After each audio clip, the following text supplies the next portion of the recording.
Hey everyone! Another week of Come Follow Me. We're in sections 46 to 48. I think, 48 this week. I don't even know, because I've already started reading 49. But anyway, 46 to 48.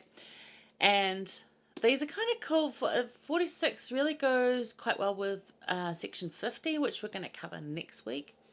So keep that in mind. Somehow 47 and 48 and 49 end up in between. Maybe for, I don't know, some reason. Administrative reasons.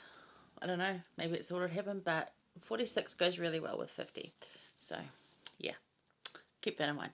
So this is kind of called the rules of the church, and it's not like there's rules, but it's like the structure, how we kind of run things. Because this is when they're having meetings. They didn't have sacrament meetings at that point. They were just having like meetings, kind of like testimony meetings, speaking meetings. Yeah, and there were, as you can imagine, the saints that were in Ohio, those that have come into the area. A lot of different churches that they've come from, a lot of different ways of doing things, and they kind of brought those with them. So there's some very interesting ways of doing things, and if you want to go read Saints or look at Revelations in context, it'll give you some of those examples. I'm not going to get into those. Needless to say, if someone did that in our sacrament meetings now, we'd all be like, what the heck is happening? So that's that. And there's also because this was happening, and there was also some sort of threats from the people in the local area. So somebody in the meeting would go up and kneel down at the big front of the meeting, and that would be the sign to attack everybody. And this had been rumoured to be going to happen, and they were all scared of this. So they were talking a lot, all these different things, and having a talk about whether we make our what was to become sacrament meetings exclusive. So they're only those who are members, so we know who they are, kind of like a secret club, but not a secret club because we're not secret, but you've got to have membership to get in the door. Yeah, they're trying to do that. And, I can see their point behind it, and I think you would too. They're trying to be safe, they're trying to keep their meetings reverent, they're trying to keep their meetings, as they are instructed to have them, as the Lord had instructed. So this section's given to sort of cover that. So that's the brief history, and that took 2.5 minutes. So there you go. But we're going to go into verse 3, because the Lord quite clearly says, church is for everyone, people, everybody. He said, nevertheless, ye are commanded never to cast anyone out, Nevertheless, ye are commanded never to cast anyone out from your public meetings which are held before the world. That's our sacrament meetings, our firesides we have. Oh, I'm caught on my top. That's our, if we Relief Society activities, or even our seminary that we have in the morning. You cannot cast anyone out. Everyone is welcome to those. Some of the meetings are closed for a reason, like our, say, presidency meetings you might have, because the topics discussed in there are specific to that. And I mean, really, who wants to attend those if you don't have to, right? Obviously, if you want to come to a meeting in the temple, you need to have a temple recommend, but it's still open to everyone, but you've got to meet criteria to get in there. Our sacrament meetings, though, on Sunday, the only criteria you've got to meet at this point is to wash your hands, wear a mask in some places, and not give COVID to people, pretty much. I mean, you might anyway, but you know what I'm saying? Like, there's no bouncer at the door saying you can't come in. Sacrament meetings are open to everyone.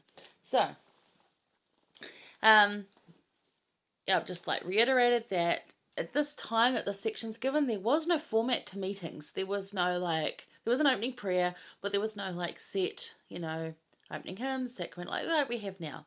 And we know what that is. It's very familiar to us. That did not exist then. That was yet to come. But yeah, the Lord clearly states not to exclude. So think about that today. We might not physically exclude them. Like I said, there's no bouncer on the door going to say, look, you can't come in. The bishopric's not going to walk down. The bishop's not going to come to you and say, oh, I'm sorry, you're wearing jeans. You need to leave. That's just not going to happen. Everyone is welcome in our sacrament meetings. Everyone. Absolutely everyone. But the thing is, are you acting in your attitude and your behaviour to exclude them? Are you not being welcoming in the way you behave? Are you giving that glaring look to the mother with a child who just won't be quiet, and that whole oh, could you just take them out, Are you doing that? Because it's so easy to do. Don't do that.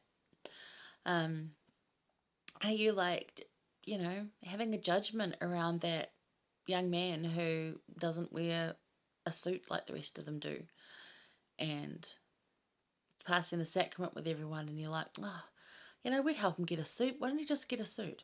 Or that sister's got jandals on. I mean, incidentally, here in New Zealand, most people wear jandals to church. It's just like, it's a fashion thing. They're nice jandals. They're more expensive than my shoes. So, um, and I don't judge on those things and don't exclude people, not just on the way they look, but even the way they behave. Some new people in there, they get so excited and so exuberant, they want to take photos of everything. And it's like, well, we try to keep the reverence, and in part of that reverence, we try not to do that. But they might. So don't judge on that. Don't exclude people because of that. We're going to get to why that is in the second and third ones, but yeah. Don't exclude. Are our attitudes or behaviours making others feel unwelcome?